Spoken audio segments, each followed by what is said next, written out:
I've heard a lot of the mischaracterizations of my position since the President met with the House Democrats last Thursday, and I would like to make an attempt to clear up any confusion about where I stand on the legislation that's working its way through Congress. In all of my years of public service, and I've been around for a long time, I've never seen anything like this. The President of the United States has addressed the House Democratic Caucus twice recently to urge action on the bipartisan infrastructure bill, which sometimes we refer to as the BIF bill. Last week, the Speaker Pelosi urged the importance of voting and passing the BIF bill before the President took the world stage overseas, and still no action. In my view, this is not how the United States Congress should operate, or in my view, has operated in the past. The political games have to stop. Twice now, the House has balked at the opportunity to send the BIF legislation to the President. As you've heard, there are some House Democrats who say they can't support this infrastructure package until they get my commitment on the reconciliation legislation. It is time to vote on the BIF bill, up or down, and then go home and explain to your constituents the decision you made. And I've always said, if I can't go home and explain it, I can't vote for it, and if I can, I will. I've worked in good faith for 3 months, for the past 3 months, with President Biden, Leader Schumer, Speaker Pelosi, and my colleagues on the reconciliation bill, and I will continue to do so. For the sake of the country, I urge the House to vote and pass the bipartisan infrastructure bill. Holding this bill hostage is not going to work in getting my support for reconciliation bill. Throughout the last 3 months, I've been straightforward about my concerns that I will not support a reconciliation package that expands social programs and irresponsibly adds to our $29 trillion in national debt that no one seems to really care about or even talk about. Nor will I support a package that risks hurting American families suffering from historic inflation. Simply put, I will not support a bill that is this consequential without thoroughly understanding the impact that it'll have on our national debt, our economy, and most importantly, all of our American people. Every elected representative needs to know what they are voting for and the impact it has, not only on their constituents, but the entire country.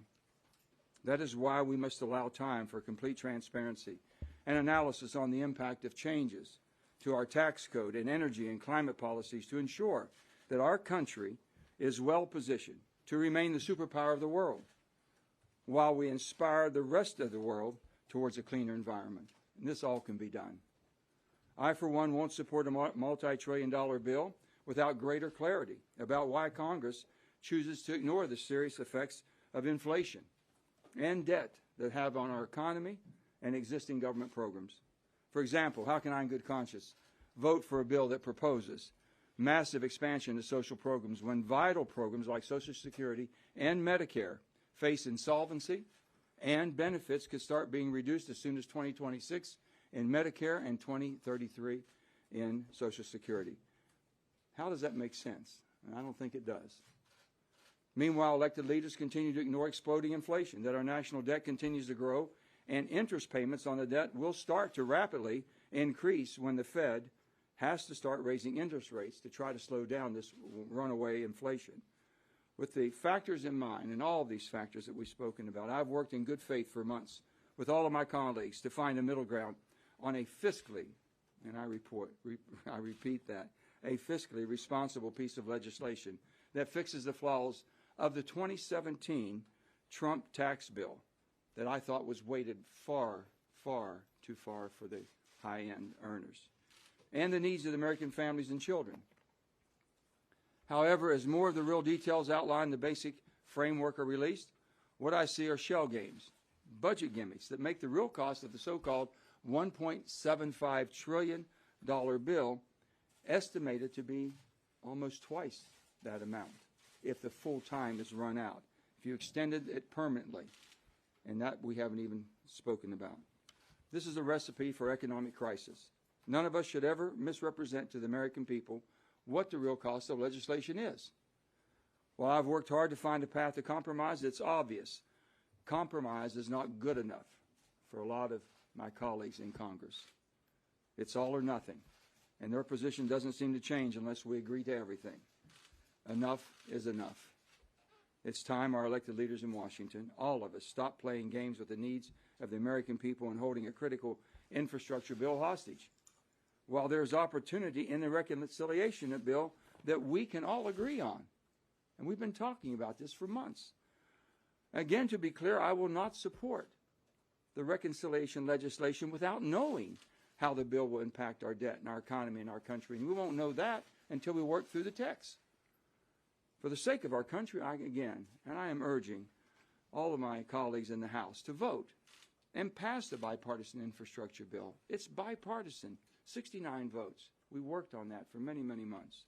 As I've said before, holding that bill hostage is not going to work to get my support of what you want. It's what we should all agree on and work through the process. I'm open to supporting a final bill that helps move our country forward, but I'm equally open to voting against a bill that hurts our country. And I've been very clear about that also. And most importantly, hurts every American. Let's work together, and I mean that. Let's all work together on getting a sensible reconciliation package, a package that really strengthens our nation and makes us better and leads the world. Thank you all.